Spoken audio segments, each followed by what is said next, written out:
சிலுவையும் தேவனுடைய ராஜ்யமும். இயேசு கிறிஸ்து இந்த பூமிக்கு வந்த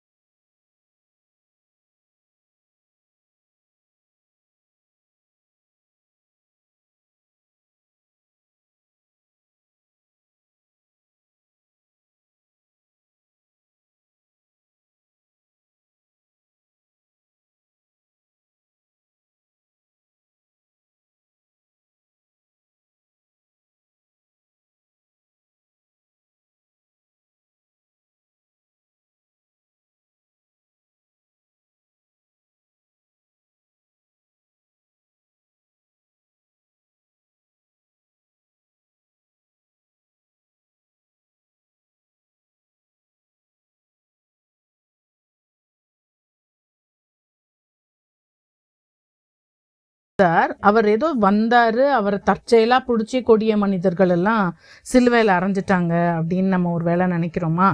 இல்லை, அவர் பை சான்ஸ் அவரை குரூசிஃபை பண்ணல. வேத வாக்கியம் ஏற்கனவே முன்ன அறிவித்ததன்படி தான் அவர் சிலுவைக்கு போனார். ஸோ நம்ம இந்த நாட்களில் சிலுவையும் தேவனுடைய ராஜ்யமும் என்று சொல்லி நம்ம தியானிச்சிட்டு இருக்கோம். ஸோ எவ்ரிதிங், ஒரு சின்ன சின்ன விஷயம், ஒவ்வொரு சின்ன சின்ன டீட்டெயில்ஸ் கூட ஜீசஸ்க்கு நடந்தது எல்லாமே ராஜ்யத்திலே முன்குறிக்கப்பட்டது. எத்தனையோ 1000 வருடங்களுக்கு முன்பாக வேதாகமத்தில் எழுதப்பட்டிருக்கிறது. அதில் சிலதை நம்ம இந்த நாளிலே பார்க்கலாம். என்னெல்லாம் சொல்லப்பட்டுச்சு, அது என்னெல்லாம் ஜீசஸோட லைஃப்பில் அந்த சிலுவை சம்பவங்களிலே, அந்த சிலுவைக்கு அவர் கொண்டு போகப்படும் போது, சிலுவையில் இருக்கும் பொழுது என்னென்ன காரியங்கள் முன்குறிக்கப்பட்டது நடந்ததுன்னு சொல்லி நம்ம இந்த நாளில் பார்க்கலாம். ஆதியாகமம் 3:15, அதாவது ஆதாமும் ஏவாளும் தப்பு செஞ்சப்போ அங்கே ஆண்டவர் ஆதாமும் ஏவாளை சர்ப்பத்தை அங்கே ஒரு என்கொயரி பண்ணுறாரு. அப்போது அங்கே ஆண்டவர் சர்ப்பத்துக்கிட்ட சொல்கிறாரு, உனக்கும் ஸ்திரீக்கும் உன் வித்துக்கும் அவள் வித்துக்கும் பகை உண்டாக்குவேன், அவர் உன் தலையை நசுக்குவார், நீ அவர் குதிங்காலை நசுக்குவாய் என்று சொல்லி அங்கே பிதாவாகிய தேவன் சாத்தான் கிட்ட சொல்கிறாரு. ஸ்திரீயின் வித்து, ஒரு பெண்ணுடைய வித்துக்கும் உன்னுடைய வித்துக்கும் நான் பகை உண்டாக்குவேன், அவர் உன் தலையை நசுக்குவார், நீ அவருடைய குதிங்காலை நசுக்குவாய். ஸோ இந்த இடத்துல ஸ்திரீயின் வித்து, அதாவது இந்த இடத்துல ஒரு கன்னி பிறப்பை குறித்து, கன்னிக்கு புருஷ சுத்தம் இல்லாமல் பிறக்க போகிற ஒருவரை குறித்து அங்கேயே ஆதி ஆகமத்திலே மனுஷனை சிருஷ்டித்து ஏதேன் தோட்டத்தில் வைத்து அங்கே தப்பு செய்த உடனே இப்படி ஒரு தீர்க்க தரிசனம் அங்கே சொல்லப்படுகிறது.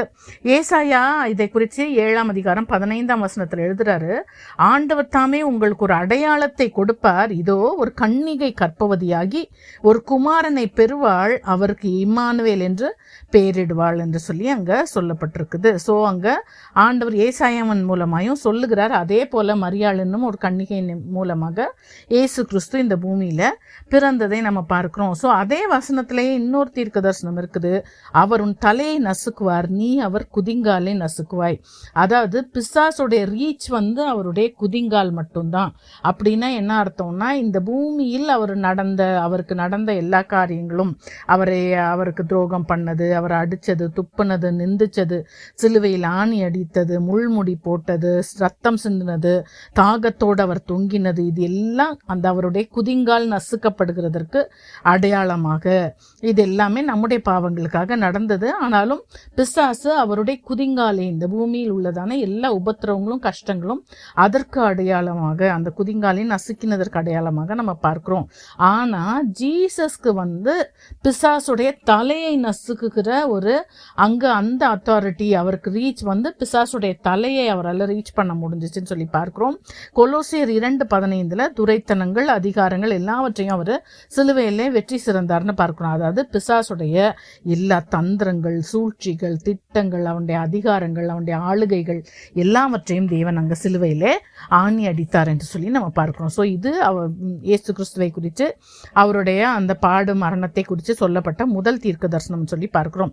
இரண்டாவதாக நம்ம பார்க்கலாம், தாவீது சொல்றாரு, என் தேவனே ஏன் என்னை கைவிட்டீர் என்று சொல்லி சங்கீதம் 22:1 ஜீசஸ் சிலுவையில் சொன்னதான 4வது ஸ்டேட்மெண்ட்டை தாவீது தீர்க்க தரிசனமாக தன்னுடைய காலத்திலே அங்கே சொல்லி இருக்கிறத நம்ம பார்க்கிறோம். மத்தேயு 27:46 ஜீசஸ் இதே வார்த்தையை சிலுவையில் தொங்கி கொண்டிருக்கும் பொழுது தன்னுடைய 4வது ஸ்டேட்மெண்ட்டாக அவர் அங்கே சொல்லுகிறதை பார்க்கிறோம்.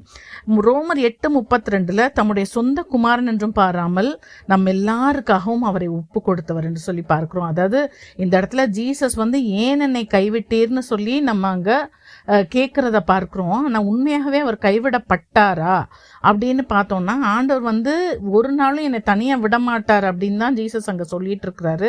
யோவான் 16:32 இதோ ஜீசஸ் சீஷர்கள்ட்டெல்லாம் சொல்கிறார், இதோ நீங்கள் சிதறுண்டு அவனவன் தன் இடத்துக்கு போய் என்னை தனியே விட்டுவிடும் காலம் வரும், அது இப்பொழுது வந்திருக்கிறது, ஆனாலும் நான் தனித்திறேன், பிதா என்னுடனே கூட இருக்கிறார். நீங்கள் எல்லாம் விட்டுட்டு போயிருவீங்கப்பா, ஆனாலும் பிதா என்னோட கூட இருப்பார்னு சொல்லி அங்கே ஜீசஸ் சொல்லுகிறார்.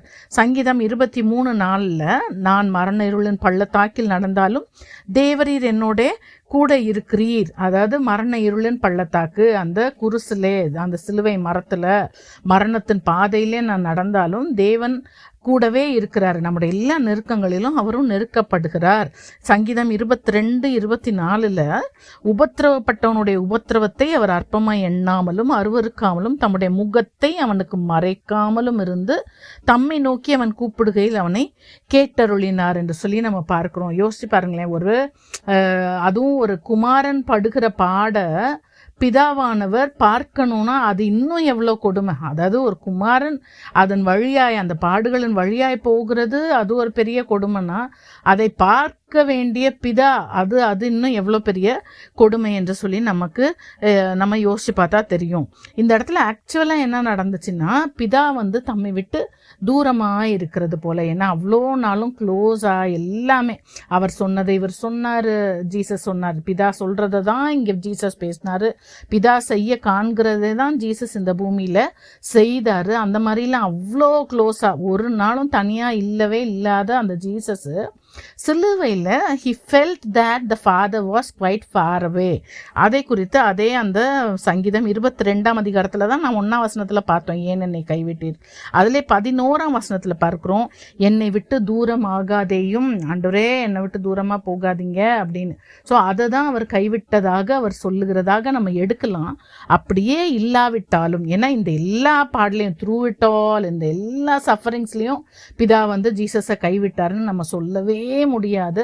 அப்படியே இருந்தாலும் நம்ம ஒரே ஒரு வசனம் அதற்கு ஆதாரமாக எடுக்கலாம். ஏசாயா 54:7-8 வசனங்களிலே, இமைப்பொழுது உன்னை கைவிட்டேன், ஆனாலும் உருக்கமான இரக்கங்களால் உன்னை சேர்த்துக் கொள்வேன், அற்ப காலம் உண்ட கோபத்தினால் என் முகத்தை இமைப்பொழுது மறைத்தேன், ஆனாலும் நித்திய கிருபையுடன் உனக்கு இறங்குவேன்னு சொன்னது போல அந்த ஒரு இமைப்பொழுது, ஒரு ஃப்ராக்ஷன் ஆஃப் செகண்ட் அவர் பிதா தன்னுடைய முகத்தை மறைத்ததாக நம்ம எடுத்துக்கொள்ளலாம். ஸோ அது ஏற்கனவே அங்கே முன் சொல்லப்பட்டதுன்னு சொல்லி நம்ம பார்க்கலாம்.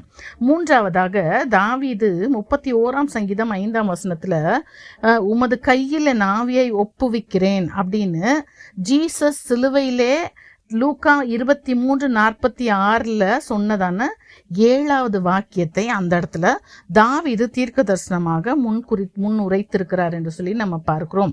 ஸோ என் ஆவியை உமது கையில் என் ஆவியை ஒப்புவிக்கிறேன். ஸோ இந்த பூமியில் இருக்கிற எல்லா மனுஷருக்குள்ளாரையும் ஜீவ சுவாசத்தை ஊதினவர் தேவன், பிதாவாகிய தேவன். ஸோ அவர்கிட்ட தான் எல்லா மனுஷருடைய ஆவியும் போகும். ஆவி தன்னை தந்த தேவனிடத்திற்கு மறுபடியும் போகும் என்று சொல்லி பிரசங்கி 12:7 நம்ம பார்க்கிறோம். ஆனால் ஜீசஸ் ஆக்சுவலாக ஜீவாதிபதி இல்லை, அவரை குறித்து அப்போஸ்தலர் 3:15 ஜீவாதிபதியை கொலை செய்தீர்கள் என்று சொல்லி பேதுரு பிரசங்கத்தில் சொல்லுகிறார். யோவான் 10:18 ஒருவனும் அதை என்னிடத்திலிருந்து எடுத்துக்கொள்ள மாட்டான், நானே அதை கொடுக்கிறேன், அதை கொடுக்கவும் எனக்கு அதிகாரம் உண்டு, அதை மறுபடியும் எடுத்துக்கொள்ளவும் எனக்கு அதிகாரம் உண்டு. அந்த ஜீசஸுடைய தெய்வத்துவத்தை அந்த இடத்துல ஜீசஸ் பதிவிடுகிறதை பார்க்கிறோம். ஆனாலும் தன்னை மனித உருவமாய் நான் வந்தேன் என்றதான அந்த அடையாளத்திற்காக எபிரேயர் 9:14 நித்திய ஆவியினாலே தம்மை தாமே பழுதற்ற பலியாக தேவனுக்கு ஒப்பு கொடுத்தாருன்னு சொல்லி நம்ம பார்க்கிறோம். ஸோ ஆவியை ஒப்புவிக்கிறேன் என்று சொல்லி ஜீசஸ் சொன்னதும் நமக்கு வேதாகமத்தில் ஏற்கனவே முன்னுரைக்கப்பட்டதுன்னு சொல்லி நம்ம பார்க்கிறோம். அடுத்தது 4வதாக ஜீசஸ் கசப்பான காடியை அவர் அங்கே ருசி பார்ப்பார் அப்படின்னு சொல்லி அதை குறித்துமே சங்கீதக்காரன் தாவீது 69ஆம் சங்கீதம் 21ஆம் வசனத்தில் பார்க்குறோம், என் ஆகாரத்தில் கசப்பு கலந்து கொடுத்தார்கள், என் தாகத்துக்கு காடியை குடிக்க கொடுத்தார்கள் என்று சொல்லிட்டு நம்ம பார்க்குறோம். ஸோ இந்த இடத்துல ஜீசஸும் அதை அந்த ஜீசஸோடைய அந்த குரூசிஃபிக்ஷன் அப்போது அது நடந்துச்சு. யோவான் 19ஆம் அதிகாரம் 28லேருந்து 30ஆம் வசனங்கள் வரைக்கும் பார்க்குறோம். எல்லாம் முடிந்தது என்று இயேசு அறிந்து வேத வாக்கியம் நிறைவேறத்தக்கதாக தாகமாக இருக்கிறேன்னு சொல்கிறாரு. ஸோ அவருக்கு எல்லாமே பைபிள் எல்லாம் தெரியும்ல, ஏற்கனவே அவரை முன்குறித்த சொல்லப்பட்ட ப்ராஃபசிஸ் தெரியும்.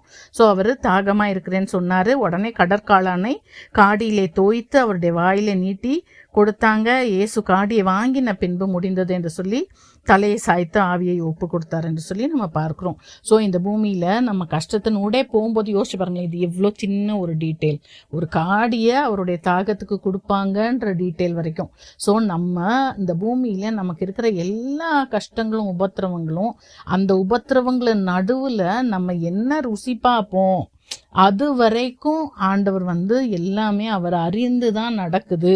ஸோ எதுவுமே ஐயோ அவர் பார்க்குறாரா இல்லையா அந்த மாதிரி நம்ம எதை குறித்தும் வரி பண்ணவே தேவையில்லை. ஸோ ஜீசஸோட இந்த காரியங்கள் எல்லாம் அங்கே முன் அறிந்தது போல் நம்முடைய வாழ்க்கையில் நடக்கிறது எல்லாமே தேவன் அறியாமல் எதுவுமே நமக்கு நடக்கிறது இல்லை. 5வதாக தாவீது ஒரு இடத்துல ப்ராஃபஸை பண்ணுறாரு.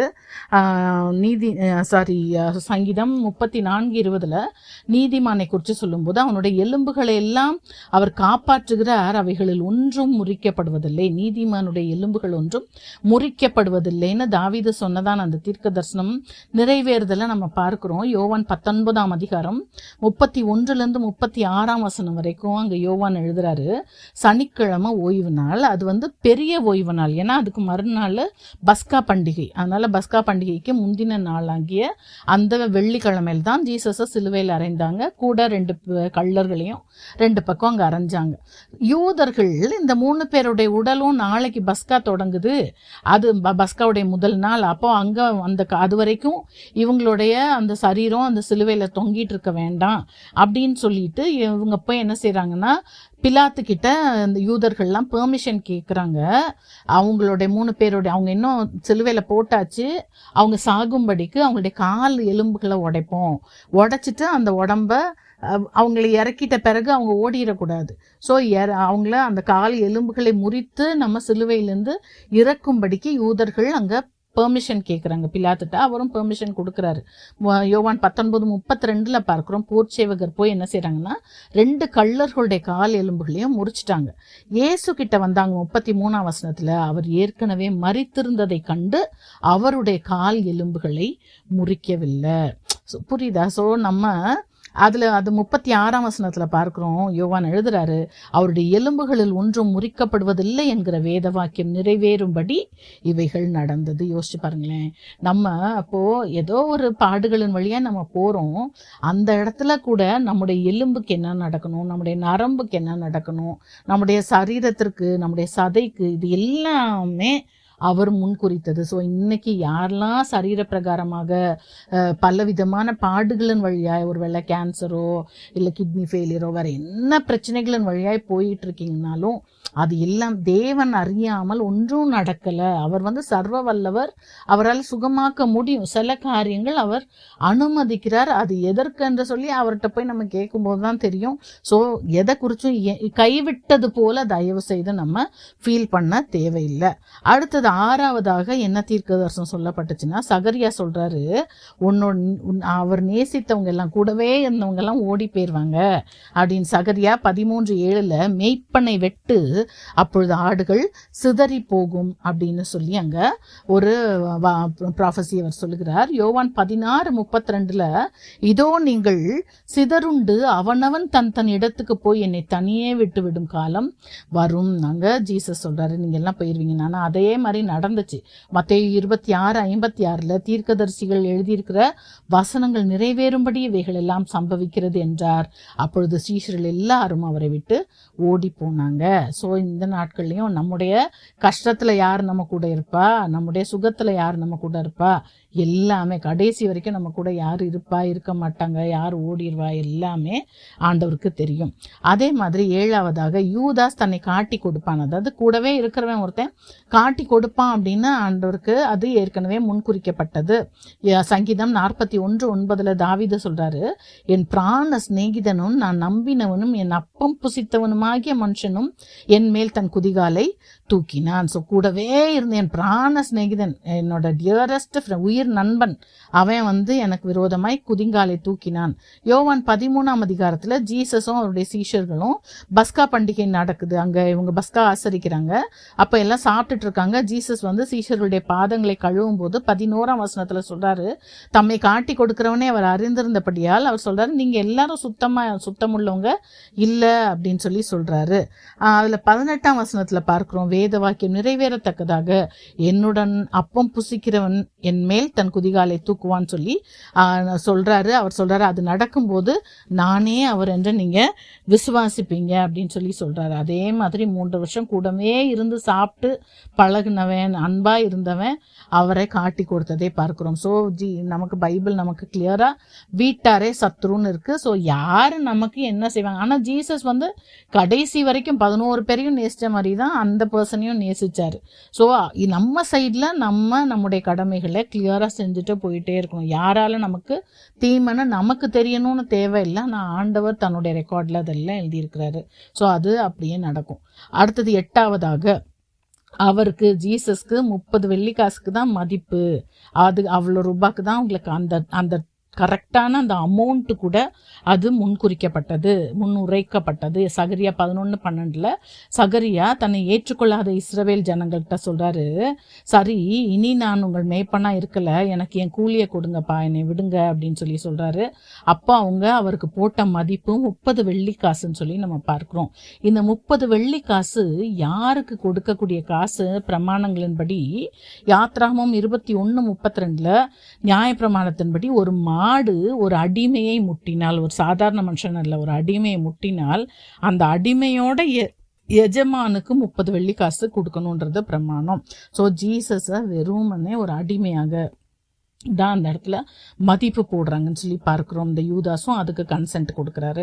மத்தேயு 26:14-16 வரைக்கும் அதே மாதிரி 30 வெள்ளிக்காசுக்கு யூதாஸ் காரியோத்து இயேசுவுக்கு துரோகம் பண்ணி அவரை காட்டி கொடுத்தான். நமக்கும் எவ்வளோ தூரம் துரோகம் பண்ணுவாங்க, என்னெல்லாம் பண்ணுவாங்க அப்படின்றது ஆண்டவர் அறிந்திருக்கிறார். கடைசியாக 9ஆவதாக 30 இன்னும் 2-3 இருக்கு. 30 வெள்ளிக்காசுக்கு வாங்கப்பட்ட கல்லறை நிலத்தை குறித்து அங்கே சொல்லப்பட்டிருக்கு. சகரியா 11:13 கர்த்தர் சகரியா தீர்க்கதரிசியும் சொல்றாரு, 30 வெள்ளிக்காசை குயவனிடத்துல எரிஞ்சிரு அப்படின்னு அந்த இடத்துல சகரியாவிட்ட சொல்றதை பார்க்கிறோம். இதுதான் அவங்க எனக்கு கொடுத்த மதிப்பு. சகரியா அதை குயவனுக்கென்று கர்த்தருடைய ஆலயத்திலே எரிந்து விட்டார். இது அப்படியே நடக்குது பாருங்களேன். 30 வெள்ளிக்காசை ஆலயத்தில் போய் எரிஞ்சிடுறாங்க. அதை வச்சு அவங்க குயவனுடைய நிலத்தை, அதாவது அந்த இடத்துல ஒரு கல்லறைக்கான இடத்த வாங்குறாங்கன்னு பார்க்கிறோம். அதே காரியம் மத்தேயு 27ஆம் அதிகாரம் 3-10 வரைக்கும் ஜீசஸை அங்கே மரணாக்கினிக்கு ஆக்கிட்டாங்க. யூதாஸ் 30 வெள்ளிக்காசை ஐயோ அங்கே திரும்ப பிரதான ஆசாரிய இடத்துல எடுத்துகிட்டு போகிறாரு. குற்றம் இல்லாத ரத்தத்தை நான் காட்டி கொடுத்து பாவம் செஞ்சுட்டேனே அப்படின்னு அவங்க அதை வாங்க மாட்டேங்கிறாங்க. எங்களுக்கு என்ன, அது ஓம்பாடு அப்படின்னு சொல்கிறாங்க. யூதாஸ் அதே மாதிரி சகரியால சொன்ன மாதிரியே 30 வெள்ளிக்காசை தேவாலயத்தில் எரிஞ்சிட்டு அவர் தூக்கு போட்டு தற்கொலை பண்ணிக்கிறாரு. அந்த பிரதான ஆசாரியர் என்ன சொல்லிடுறாங்க, அங்கே ஒரு டிஸ்கஷன் நடக்குது. அவங்க இது இரத்த கிரையம், இது இயேசுவை காட்டி கொடுத்ததற்கு, அவரை சிலுவையில் அறைந்து ரத்தத்தை சிந்தினதற்கு வாங்கின காசு, இதை நம்ம காணிக்கை பெட்டியில் போடக்கூடாதுன்னு ஆலோசனை பண்ணி அந்நியரை அடக்கம் பண்ணுறதுக்கு குயவனுடைய நிலத்தை, ஒரு கல்லறை தோட்டத்தை வாங்கினாங்க. பாருங்களேன், அது யூதரை அடக்கம் பண்ணுறதுக்கு கூட இல்லை, யூதர் அல்லாதவர்களே அடக்கம் பண்ணுகிறதுக்காக வாங்கினாங்க. ஸோ ஆண்டவர் நம்முடைய வாழ்க்கையில் கடைசி வரைக்கும் நடக்க போகிற டைனி டீட்டெயில்ஸ் கூட அவருக்கு தெரியும். இதே காரியத்தை எரேமியா 19ஆம் அதிகாரம் 1-13 வரைக்கும் எரேமியாவும் தீர்க்க தரிசனமாக சொன்னதை நம்ம பார்க்கிறோம். 10ஆவதாக ஜீசஸ் தன் வாயை திறக்க மாட்டார். அதாவது ஏசாயா 53:7 அவர் நெருக்கப்பட்டும் ஒடுக்கப்பட்டும் இருந்தார், ஆனாலும் தம்முடைய வாயை அவர் திறக்கவில்லை என்று சொல்லி ஏசாயா அங்கே தீர்க்க தரிசனம் சொல்கிறதே நம்ம பார்க்குறோம். அதே மாதிரி தான் ஜீசஸ் அவருடைய எல்லா ட்ரையல்ஸ் அப்பவும் அவர் அநேகமாக வாயை திறவாமல் இருந்தார். அது கூட அப்போது மத்தேயு 27:12 பிரதான ஆசாரியரும் மூப்பரும் அவர் மேல் குற்றம் சாட்டுகையில் அவர் மாறுத்திரம் ஒன்றும் சொல்ல, அவர் எதுவும் பதில் சொல்லலை. லூக்கா 23:9 ஏரோது கேள்வி கேட்டப்பவும் அவர் பதில் சொல்லலை. மார்க் 15:3-5 வரைக்கும் பிலாத்துக்கு முதல்ல பதில் சொன்னார், பிறகு சொல்லலை. ஸோ எப்போ நம்ம பேசுவோம், எப்போ பேச மாட்டோம், என்ன பேசுவோம், எல்லாமே சங்கீதம் 139 என் நாவல் சொல் பிறவாதுக்கு முன்னே இதோ கர்த்தாவே அதெல்லாம் நீர் அறிந்திருக்கிறீர். ஸோ எல்லாமே அப்போ நம்மளுடைய கண்ட்ரோலை அதுவும் முக்கியமாக நம்முடைய நாவுடைய கண்ட்ரோலை தேவனிடத்துல கொடுக்கணும். கொடுத்துட்டா அவர் எல்லாமே பார்த்துக்குவார். கடைசியாக 11ஆவதாக அவருடைய சரீரம் எந்த கல்லறையில் வைக்கப்படும் அப்படிங்கிறது கூட தீர்க்க தரிசனமாய் சொல்லப்பட்டது. ஏசாயா 53:9 துன்மார்க்கரோடே அவருடைய பிரேத குழியை நியமித்தார்கள், ஆனாலும் அவர் மரித்த போது ஐஸ்வர்யவானோட இருந்தார் அப்படின்னு சொல்லி பார்க்கிறோம். ஸோ 2 கள்ளரோட தான் சிலுவையில் அறையப்பட்டார், ஆனாலும் அவர் அடக்கம் பண்ணும்போது அங்கே பார்க்குறோம் அவங்களோட அவரை அடக்கம் பண்ணப்படலை. மத்தேயு 27:57-60 வரைக்கும் இயேசுவுக்கு சீஷனும் ஐஸ்வர்யவானுமாக இருந்த அரிமத்தியா ஊர் யோசேப்பு அப்படின்றவர் பிலாத்துக்கிட்ட போய் சரீரத்தை கேட்டு வாங்கி அவர் ஒரு கண்மலையிலே வெட்டப்பட்ட தன்னுடைய புதிய கல்லறையில் வைத்தார். ஸோ ஈஸி அங்கே பாருங்கள் எவ்வளோ கிளியராக ஐஸ்வர்யவானோட அவருடைய கல்லறை இருக்கும்னு சொன்னது போலவே ஒரு ஐஸ்வர்யவானாகிய அரிமத்தியா ஊர் யோசேப்பு அதை வாங்கிட்டு போய் பண்ணுறார். ஸோ நம்முடைய வாழ்க்கையிலும் நம்முடைய அந்தத்தில் உள்ளதை ஆதி முதல் அறிவிக்கிற தேவன். நம்முடைய வாழ்க்கையில் எந்த ஊரில் என்னைக்கு மறிப்போம், எந்த கல்லறையில் வைக்கப்படுவோம் எல்லாமே அவருக்கு தெரியும். நம்ம இன்னைக்கு எத்தனை பேர் ஒருவேளை கல்லறைக்காக சர்ச்சுக்கு போகிறவங்க, கல்லறைக்காக ஐக்கியம் வச்சிருக்கிறவங்கலாம் ஒருவேளை நம்ம இருக்கிறோமான்னு தெரியல, அதை குறித்து கவலைப்படுறோமான்னு தெரியல. இது எல்லாவற்றையும் இயேசு கிறிஸ்துவை குறித்து அங்கே முன்னுரைக்கப்பட்டதன்படியே நடந்துச்சு. நம்முடைய வாழ்க்கையிலும் அவருடைய பிள்ளைகளாக நாம் இருந்தோம்னா நம்ம மேலேயும் அவர் அவ்வளோ கரிசனையாக இருக்கிறார். கர்த்தர் தாமே நம்மை ஆசீர்வதிப்பாராக.